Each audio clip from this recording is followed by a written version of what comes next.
ఇప్పుడు a period జరుగుతుంది? Biology. Biology. Biology ఏ lesson జరుగుతుంది? ఫస్ట్ పీరియడ్ ఏం జరిగింది? రోజు ఎన్ని పీరియడ్లు ఉంటాయి? 8. First period maths. Second period English. రోజు ప్రేయర్ ఉంటుందా? ప్రేయర్లో మీకు ఏదైనా సూక్తులు సంబంధించినటువంటి ఏదో మోరల్ సంబంధించిన ఏదైనా చెప్తున్నారా? ఈరోజు ఏం విన్నారు?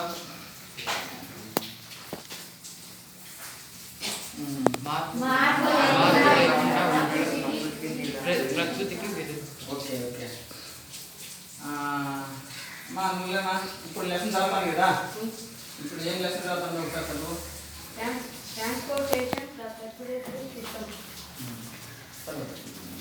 All the living organisms need nutrients, gases, liquids, etc. for growing and maintenance of the body. All the organisms would need to send these materials to all parts. In unicellular organisms, this may not have to be transported to a long distance, while in multicellular forms have to be sent substances to. Okay okay. బాగా చదువుతున్నావు. Next నువ్వు Telugu subject తీసుకో. తెలుగు ఉంది కదా? ఏది first language తెలుగే కదా? Second language Telugu. ఎన్ని లెసన్లు జరిగినాయి? 7. 6th లెసన్ చదువు.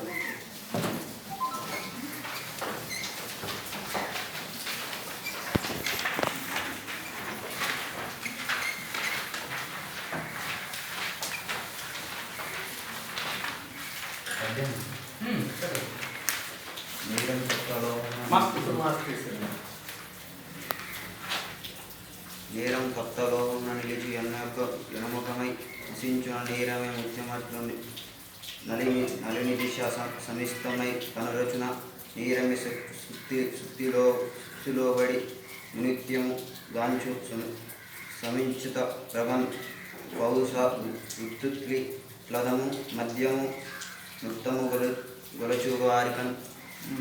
మామూలు పద్యం కాకుండా నువ్వు కూర్చోవాలి. పద్యం కాకుండా నువ్వు లెసన్ చదవమ్మా. ఏదన్నా 4th లెసన్ 5th లెసన్ చదువు.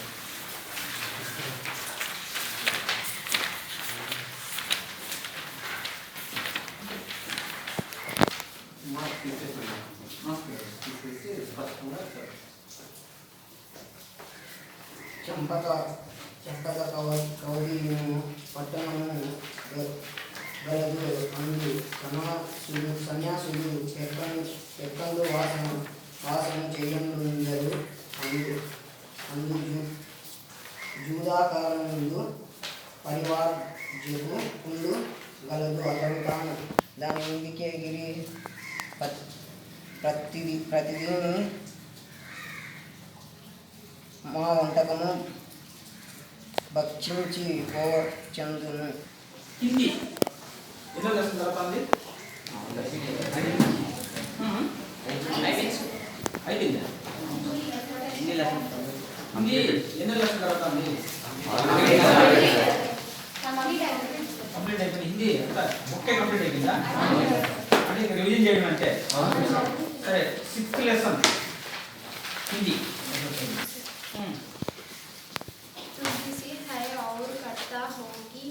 तुम अपने पूर्व है सभी कुछ में है यह जानकर बड़ा हुस्न हो गए तुम हिंदी से जो विविका क्रम में मग ले रहा है। तुमने अपनी बात में जानना चाहा कि हिंदी भाषा का अपने जीवन में वह महावा है।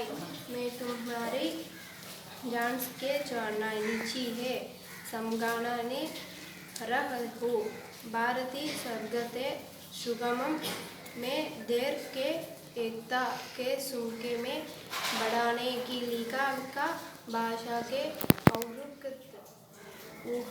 है यह कम हिंदी से हाई ऊंचे है सका आज हम के ये से आगा बाकंग सुकाना जारी ఇప్పుడు మీకు హిందీలో ఎన్ని లెసన్స్ చెప్పారు? ఇది లెటర్ రైటింగ్స్ ఏం చెప్పారు? ఏ లెటర్స్?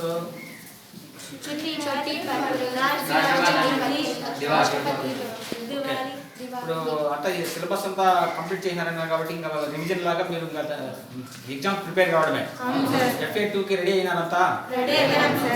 ఓకే, FA2 వరకు ఇప్పుడు ఉదాహరణ తెలుగులో అనుకోండి, ఎన్ని లెసన్లు FA2 వరకు? 3 లెసన్స్. నెక్స్ట్ అమ్మ ఉదయ్, తెలుగులో సవర్ణ తరగతి సంధి చూడండి, చెప్తావా? చెప్పు. ఆయువులకు ఏకాదిత్వం సవర్ణ తరగతి. ఏమి ఏకాదశిలో?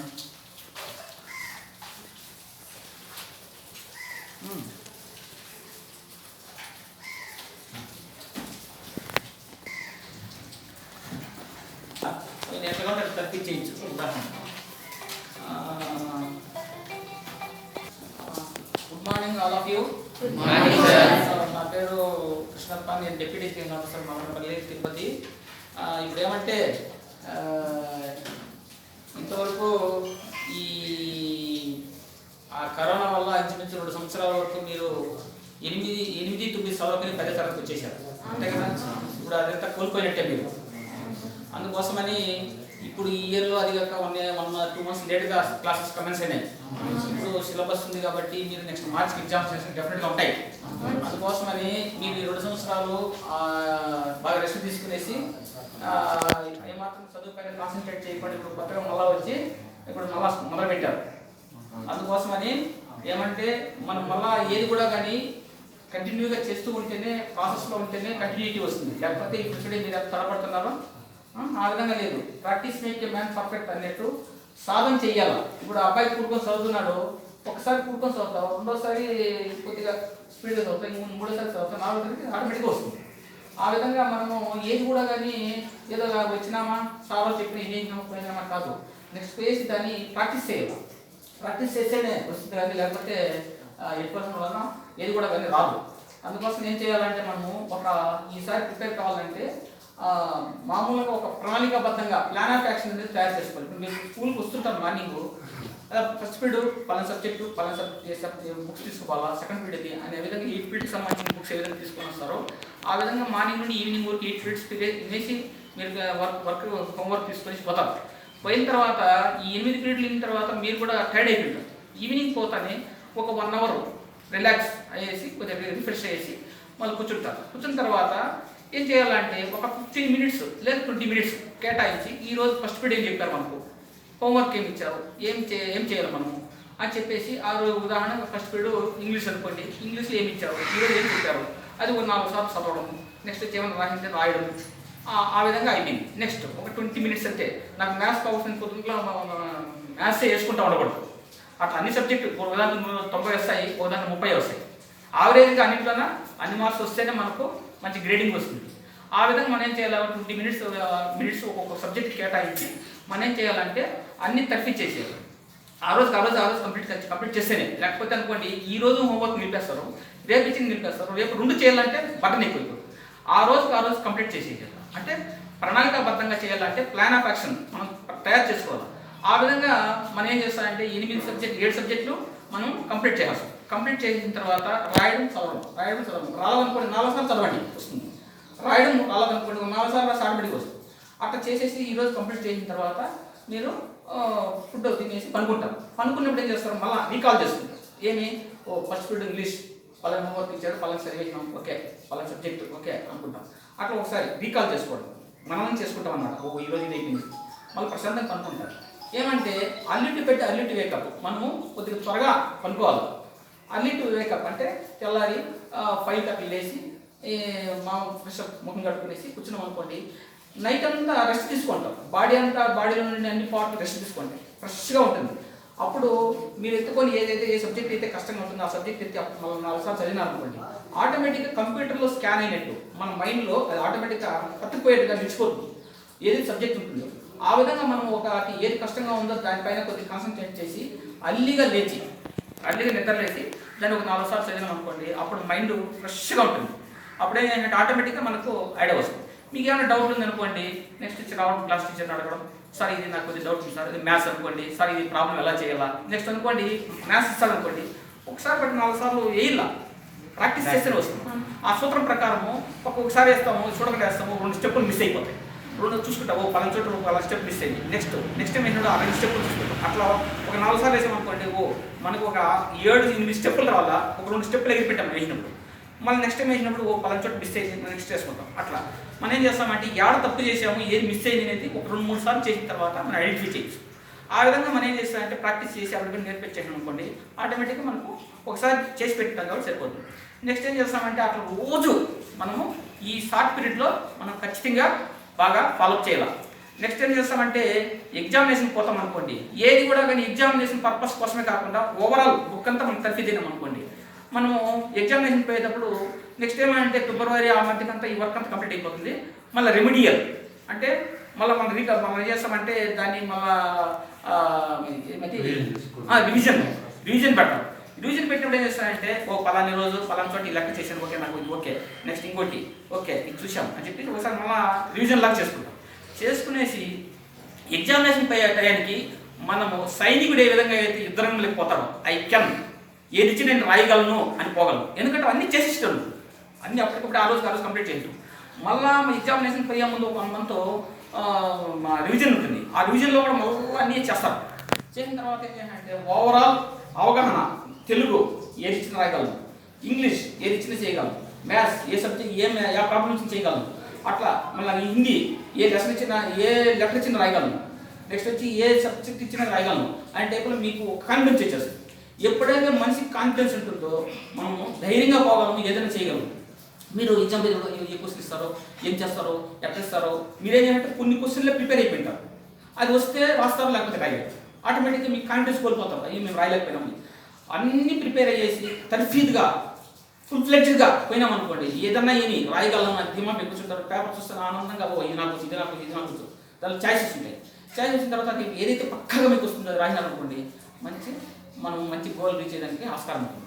అందుకోసమని మనం ఏంటంటే ఏది కూడా కానీ ఒక ప్లాన్ ఆఫ్ యాక్షన్, ప్రణాళికాబద్ధంగా మనం ప్రిపేర్ కావాలా. మనకి ఎన్నో పనులు ఉంటాయి, కొంతసేపు అంతా నేను కంటిన్యూగా చేయమని చెప్పాల, కొంతసేపు రిఫ్రెష్ అవుతాం ఈవినింగ్ కూడా. అట్లా అన్నిటికీ సమపాలలో ఇస్తూ ప్రతి ఒక్క సబ్జెక్ట్ పైన మన ఏంటంటే ప్రాక్టీస్ చేయాలి అంతే. మీరు ఏదో సాధినారో కట్టకట్టైనా బ్యాగ్ పిన్లో పారేసినామా అట్లా ఉండకూడదు. ఈవినింగ్ పోతానే కొంతసేపు రిఫ్రెష్ కాదు, కొంతసేపు రిలాక్స్ ఆడుకోండి, మళ్ళీ ముఖం కట్టుకుని కూర్చొని చేయాలి. అంతేగాని ఈ షార్ట్ పీరియడ్లో ఆల్రెడీ మనం 2 సంవత్సరాలు మనం కోల్పోయినాం, అది ఇప్పుడు రికవరీ చేసుకోవాలంటే మనం ఇప్పుడు ఎంత కష్టపడితేనో మనం అనుకున్న గోల్ రీచ్ కాగలం. ఎందుకంటే మన తల్లిదండ్రులు మన పైన ఆధారపడి మన పిల్లలు ఏదో మీ భవిష్యత్తుని ఏదో చేయాలని వాళ్ళకి ఆశ ఉంటుంది. మనం కూడా ఒక గోల్ ఫిక్స్ చేసుకుంటాం, నేను పలాని సాధించాలా, నేను పలాని దీనికి చేయాలా అని ఒక దృక్పథం, ఒక గోల్ ఫిక్స్ చేసుకుంటాం. నువ్వేమనుకుంటావు, నేను ఏదో ఇంజనీర్ కావాలను, ఒక కలెక్టర్ కావాలను, లేదు ఒక సాఫ్ట్వేర్ కావాలను, ఏదో ఒకటి గోల్ అనేది ప్రతి ఒక్క మనిషిని ఆశజీవి. ఊరికి వచ్చినాము చదివినాము అనుకోరు కదా, మీరు వచ్చినారంటే ఏదో సాధించాలని వచ్చింటాం. అది సాధించాలని వచ్చిన దానికి గోల్ రీచ్ కావాలంటే మనము ఇప్పుడు నుండి కష్టపడుతూ మనం సబ్జెక్ట్ పైన నెక్స్ట్ వచ్చి general knowledge, book knowledge, next వచ్చి అన్ని ఏ టు జెడ్ తర్ఫీదు కావాలి అన్ని విధాలుగా. అందుకోసమని మీరు ఒక సిస్టమేటిక్గా చదివి తీసుకొని రావాలి. ఏమంటే నువ్వు కూడుకొని చదువుతున్నావు అంటే ఏమంటే నువ్వు సాధన చేయాలి, ప్రాక్టీస్ చేయలేదు. ప్రాక్టీస్ చేస్తే వస్తుంది. ఎవరు ఏమీ మేధావులు కాదు, పుడతా ఎవరు మేధావులు కాదు. సాధన చేయమురా నరుడా సాధ్యం కాదు లేదరా అన్నారు. సాధన చేస్తే ఏది కూడా కానీ మనం సాధించవచ్చు. We can. అందరికీ నాలెడ్జ్ ఉంది, ఎవరు డిగ్రీ చేయని అవసరం లేదు. అమ్మాయికి ఉండే టాలెంట్ అమ్మాయికి లేకపోవచ్చు. Different mind of different things, ఒక్కొక్కరు వే ఆఫ్ థింకింగ్ ఒక విధంగా ఉంటుంది, ఒక్కొక్కరు ఇది ఒక విధంగా ఉంటుంది. అంతేగాని నేను చేయలేనేమో, నాకు ఇంతేనేమో అనేటప్పుడు అనుకోని అవసరం లేదు. మనం ఏమైనా అనుకుంటే ఏమైనా చేయగలం. అందుకోసమని మనం కాన్ఫిడెన్స్ కోల్పోకూడదు. ఆత్మస్థైర్యాన్ని, నాకు ఇది రాదని ఎందుకు చూద్దాం అనే టైంలో అనే విధంగా మీరు ఖచ్చితంగా చేయాలని దృక్పథం పెట్టుకునేసి మీకు ఏం డౌట్ ఉన్నా కూడా చేయాలని టీచర్ల సలహాలు తీసుకునేసి వాళ్ళు ఏమి చెప్పగలరు అంతే. మీరు ప్రాక్టీస్ చేయాల్సింది మీరు కదా. అందుకోసమని మీరు ప్రాక్టీస్ చేసి మీకు ఏం డౌట్ వచ్చినా కూడా అప్పటికప్పుడు సార్ నేను పలానా చేశాను, నాకు పలానా డౌట్ వచ్చింది సార్ అంటే వాళ్ళు చెప్తారు.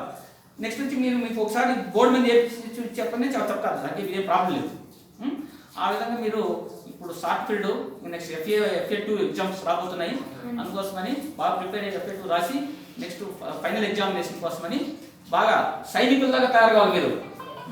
కొంతమంది ఉన్నారు, ఎందుకంటే మీకు ఒక్కొక్క క్లాసులో 40 మంది ఉన్నారు. ఇక్కడ అట్లా కాదు, ఇంచుమించు 1:13, అంటే ఒక టీచర్ 13 మంది లెక్క ఉన్నారు, తక్కువ మంది ఉన్నారు. అందుకోసం మీ పైన ఎక్కువ కాన్సన్ట్రేషన్ చేసినటువంటి టీచర్ కూడా చాలా అవకాశం ఉంది. అందుకు దాన్ని దృష్టిలో పెట్టుకునేసి మీరు బాగా చదివి మంచి పేరు తీసుకొని రావాలా. మీకు మంచి పేరు వచ్చింది అనుకోండి, మీ ఉపాధ్యాయునికి గర్వకారణంగా ఉంటుంది.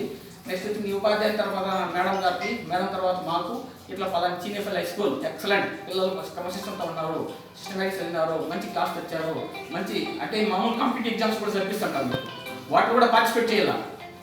అన్నీ చేసి అన్నిటిపైన అవగాహన ఏర్పరచుకోవాలి. సబ్జెక్ట్తో పాటుగా అదనంగా కూడా కొన్ని పెడుతుంటారు. అదంతా చేసి మంచి రిజల్ట్స్ తీసుకుని రావాలి. ఓకేనా? Okay, thank you. Respected devotees, sir, we are too much inspired with your inspired speech, sir.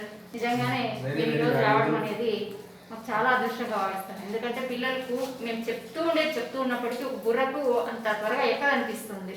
So మీలాంటి వాళ్ళు మాకు అప్పుడప్పుడు ఇలాంటి విజిట్స్ ద్వారా, ఈ సర్ప్రైజింగ్ విజిట్స్ ద్వారా మా పిల్లల్ని బాగా మోటివేట్ చేస్తారు సార్. మంచి ఇన్స్పిరేషనల్ స్పీచ్ ఇచ్చారు సార్. ఇప్పుడు మా పిల్లలకి సజెషన్స్ ఇచ్చారు. Thank you very much sir.